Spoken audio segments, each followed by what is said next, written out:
যতগুলো চাকরি পরীক্ষা হয়েছে জব রিলেটেড প্রত্যেক পরীক্ষায় এই প্রশ্ন কিন্তু পেয়েছেন, মানে লসাগু থেকে প্রশ্ন থাকবেই।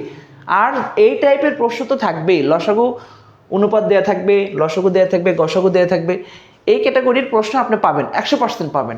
আপনি দেখবেন যে আনোয়ার ইজি ম্যাথ ইউটিউব চ্যানেলে একটি লসাগু এবং গসাগুর উপর আলাদা একটি ক্লাস নেওয়া হয়েছে। আপনারা চাইলে আমার ওই ইউটিউব চ্যানেলে আপনারা অবশ্যই ক্লাসটি দেখে নেবেন। আমি আপনাদেরকে আর ইউটিউব চ্যানেলটা একটু লিখে দিই যে এখানে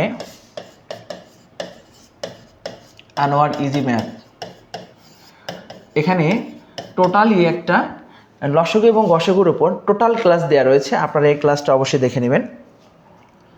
আচ্ছা, এখানে দুটি সংখ্যার লসাগু দেওয়া রয়েছে এবং গসাগু দেওয়া রয়েছে। একটি সংখ্যা দেওয়া রয়েছে অপর সংখ্যা নির্ণয় করো। খুব ইজি একটি বিষয়। অপর সংখ্যা আমরা লসাগু এবং গসাগুকে গুণ করব, গুণ করে একটি সংখ্যা দ্বারা ভাগ করব। খুবই ইজি একটি বিষয়। 4 12 48, 3 4 12, 2 24, 4 6 24, আমরা সঠিক উত্তর 36। তাহলে আমরা যদি হিসাবটা মানে যত দ্রুত, আপনারা যত বেশি দ্রুত